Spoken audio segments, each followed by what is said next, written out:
রুই কাতলা খেতে খেতে আমরা প্রত্যেকেই কিন্তু বোর হয়ে যাই। আবার সেই রুই কাতলা যদি ফ্রিজে 2-4 দিন রাখা থেকে যায় তাহলে তো তার টেস্ট একেবারেই নষ্ট হয়ে যায়।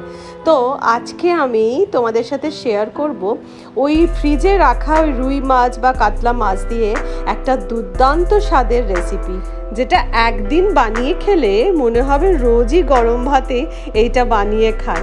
তো চলো স্টার্ট করা যাক এই রেসিপিটা।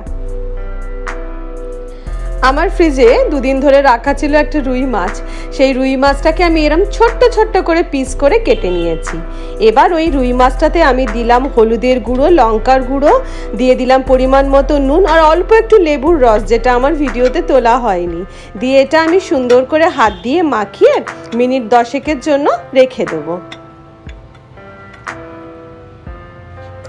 এবার কড়া বসিয়ে কড়াই দিয়ে দিলাম একটু বেশি সর্ষের তেল। সর্ষের তেলটা যখন খুব ভালো করে গরম হয়ে যাবে তখন আমি এই ছোট ছোট মাছের পিসগুলোকে আমি ভেজে নিচ্ছি। আর এই মাছটা কিন্তু বেশ কড়া করে ভাজতে হবে।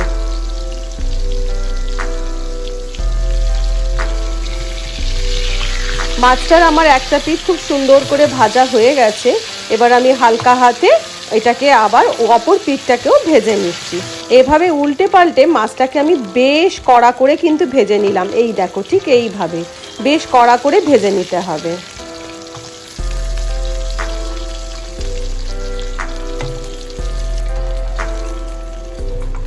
মাছটা কড়া করে ভাজা হয়ে গেছে। এবার আমি মাছটাকে তেল থেকে তুলে নিচ্ছি। এবার ওই তেলেতেই দিয়ে দিলাম অল্প একটু কালো জিরে আর দিয়ে দিচ্ছি 2টো শুকনো লঙ্কা। ফোড়নটা রেডি হতেই দিয়ে দিলাম একটা গোটা পেঁয়াজের কুচি।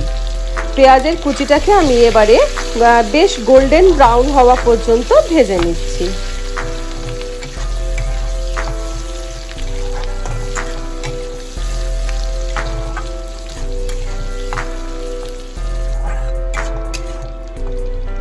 পেঁয়াজটা গোল্ডেন ব্রাউন করে ভাজা হয়ে গেছে। এবার আমি এর মধ্যে দিয়ে দিচ্ছি আদা, কাঁচা লঙ্কা আর রসুন থেতো করা।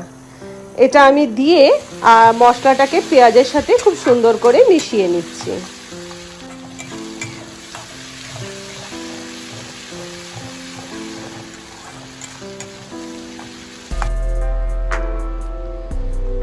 মশলাটা খুব সুন্দর করে মিশে যেতে এবার আমি দিয়ে দিলাম 8-10 খানা মতন গোটা রসুনের কোয়া। এই রসুনের কোয়াগুলোকে এবার আমি তেলের সাথে ভেজে নিচ্ছি, মানে সমস্ত মশলার সাথে ভেজে নিচ্ছি, যাতে রসুনগুলো হালকা লাল হয় আর রসুনগুলো সেদ্ধ। রসুনগুলোর গায়ে লাল দাগ পড়ে গেছে। এবার আমি দিয়ে দিলাম এর মধ্যে পরিমাণ মতো নুন আর দিয়ে দিচ্ছি কাশ্মীরি লঙ্কার গুঁড়ো, দিলাম হলুদের গুঁড়ো পরিমাণ মতন, অল্প একটু জিরে গুঁড়ো আর অল্প একটু ধনে গুঁড়ো দিয়ে সমস্ত মশলাটাকে আমি আবার সুন্দর করে তেল ছাড়া পর্যন্ত কষিয়ে নিচ্ছি।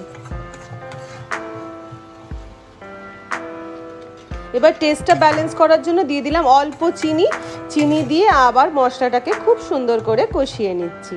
আর গ্যাসের ফ্লেমটা কিন্তু লো টু মিডিয়াম রাখতে হবে। এবার আমি দিলাম অল্প একটু জল দেওয়ার পরে মশলাটাকে আবার সুন্দর করে কষিয়ে নিচ্ছি। মশলাটা দিয়ে যখন সুন্দর তেল ছেড়ে গেছে আমি এর মধ্যে ভেজে রাখা মাছগুলো দিয়ে দিলাম। এবারে মাছগুলো দিয়ে আমি গ্যাসের ফ্লেমটা লো টু মিডিয়াম করে মাছগুলো সুন্দর করে নাড়াচাড়া করে নিচ্ছি, যাতে মাছের মধ্যে সমস্ত মশলা ঢুকে যায়। এবার আমি এর মধ্যে 8 খানা মতন পেঁয়াজ, যেটা মানে খুব মিহি করে কাটার প্রয়োজন নেই, সেটা আমি দিয়ে দিলাম। আর দিয়ে দেবো এর মধ্যে 2টো চেরা কাঁচা লঙ্কা দিয়ে খুব হালকা হাতে মাছগুলোকে আমি এপিট ওপিট করে নাড়াচাড়া করে নিচ্ছি, যাতে পেঁয়াজগুলোও সেদ্ধ হয়ে যায়, লঙ্কাটাও সেদ্ধ হয়ে যায় আর পুরো ব্যাপারটা যেন একদম ভাজা ভাজা হয়ে যায়। তো রেডি হয়ে গেল আমাদের খুব সহজে বানানো দুর্দান্ত স্বাদের এই মাছের রেসিপিটা। যারা কোনোদিনও কাতলা মাছ বা রুই মাছ পছন্দ করে না তারাও কিন্তু আঙুল চেটে পুটে খাবে। আর গরম ভাতের সাথে এটা খেতে জাস্ট অসাধারণ লাগে। তো এই রেসিপিটা তোমাদের কেমন লাগলো আমাকে অবশ্যই কমেন্ট করে জানিও। আর প্রত্যেককে অনুরোধ করব এই রেসিপিটা একবার হলেও বাড়িতে ট্রাই করো। আর হ্যাঁ, বাড়িতে ট্রাই করার পরে কিন্তু আমার ব্লগে এসে কমেন্টটা কিন্তু করে যেতে হবে যে রেসিপিটা কেমন লাগলো। ফ্রিজে রাখা মাছ খেতে যারা পছন্দ করে না তারাও কিন্তু আঙুল চেটে এই মাছের রেসিপিটা দিয়ে ভাত খাবে। আর আরেকটা কথা না বললেই নয়, এই রেসিপিটা একবার বানালে মনে হবে রোজই সামনের পাতে এইটা দিয়েই ভাত খাই। তো আজকের মতন বিদায় নিচ্ছি।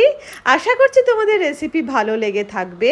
তবে দেখা হচ্ছে তোমাদের সাথে আবার একটা সুন্দর রেসিপি নিয়ে।